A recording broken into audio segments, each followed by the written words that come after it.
Mwaramutse torero. Good morning, church. Muri iki gitondo cy'umugisha ndashima Imana. I thank God in this blessed morning Inyemereye kongera guhagarara imbere y'ubwoko bwayo. That He has allowed me to stand before His congregation. Nitwa KABASINGA Marie Grace. My names are KABASINGA Marie Grace. Ndi mwene data hano mu itorero wanyu.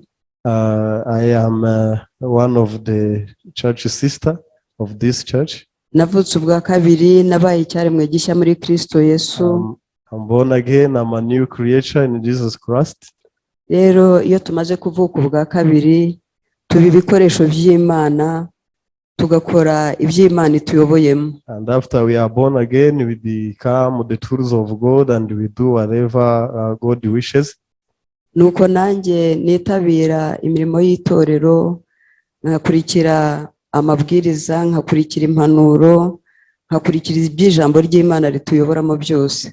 That's how I find myself being involved in church activities, and I receive the instructions, and I see myself following the guidance of the church. Nuko kuwa gatanu nabashije gukurikira gahunda yitwa morning devotion.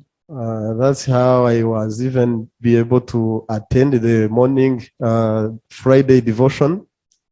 Byari iby'igiciro cyane, twigiyemo ubuhanga bwinshi buvuye mu migani y'igitabo cya Salomo, aho yasabaga ubwenge Imana ikabumuha. It was actually a precious day where we learned the wisdom in the book of Psalms. The story of Solomon, who asked the wisdom from God, and He gave the wisdom to him. Ijambo rero ryamfashije muri icyo gitabo nirivuga ngo nkunda bankunda kandi abanshakana umwete barambona. So the word touched me in that book was this verse which says, I love those who love me, and those who seek me diligently, they will finally find me. Nibyo koko abakunda Imana irabayobora kandi ikabaha ubwenge. That's true that whoever loves God, He guides him and gives him the wisdom. Igitabo cy'imigani kirimo ubwenge bwinshi, kirimo impanuro, kirimo ubuyobozi butwereka iby'Imana ikunda n'ibyo yanga. In the book of Psalms, it contains much wisdom and instructions of what God wants and what He doesn't like. Igitabo cy'imigani nanone kitwigisha ubwenge n'ubushishozi, kitwigisha gukurikira iby'ijambo ry'Imana rivuga kuko ari bwo bwenge. And the book of Psalms teaches us how to follow the words of God because it is the only wise thing. Twigiyemo ibintu bitandukanye, twigiyemo uburyo umuntu ukora ibyaha w'umwibone usuzugura Imana ibyanga urunuka.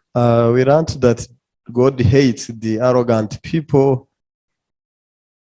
Ariko Imana ikunda umuntu yumvira, akicisha bugufi, agakora iby'Imana ishaka. And God loves those who are humble and do the will of Him.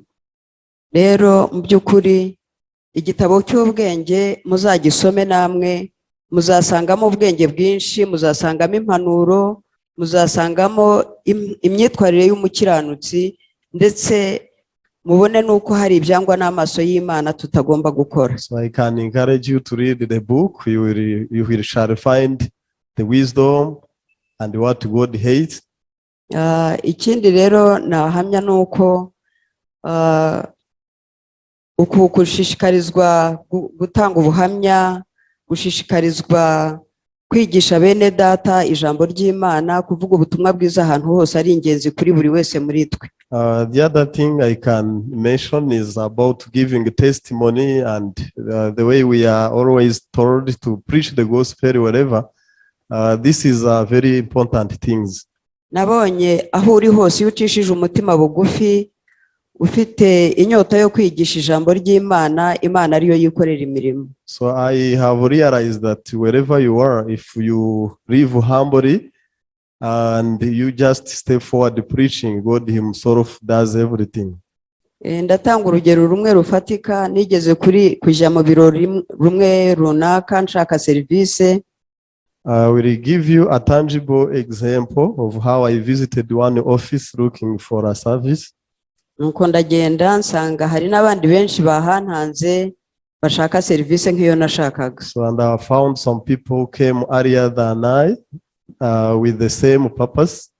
Ubwo nagiye ku murongo ntitaye ku myaka mfite, ndahagarara, abari bicaye bose hari ukuntu Imana yakoze ku mutima y'umwe mu bakiriye ubutumwa bwiza kandi ugomba kwera imbuto.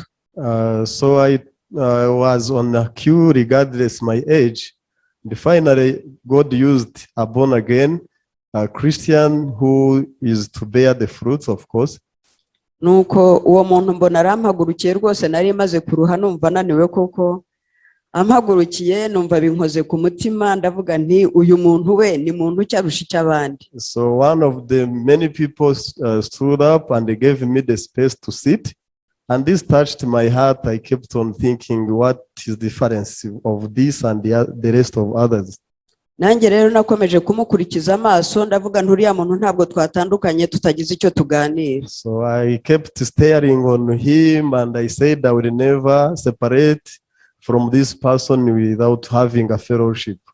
Ubwo muntu rero natangiye kumubwiriza ubutumwa bwiza, numva nawe abyakiranye umutima ufite urukundo n'impuhwe nyinshi, arambwira ati nanjye rwose ndumva ndi mwene so, ubutumwa bwiza wamenye nanjye ndabufite.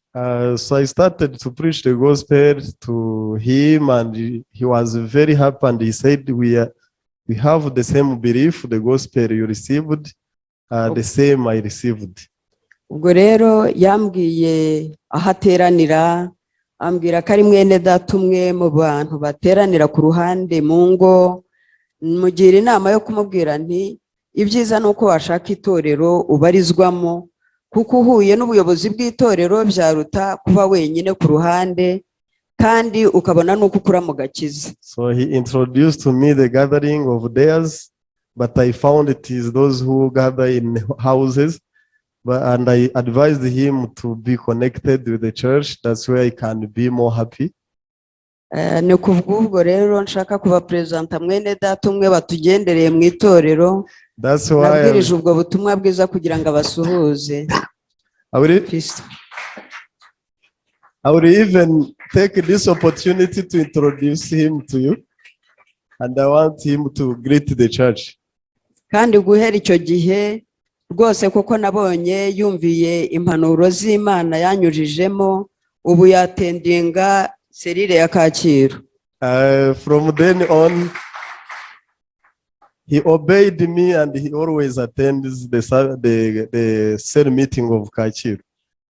Rero ndashima Imana cyane yamuyoboye ikamugeza hano, kandi ndamwifuriza akazakomezanya natwe ndetse akarishyana na ziriya ntama zayobye zikaza hano. So I thank God who brought him here, and I wish him to keep on attending the church, then bring those who are lost.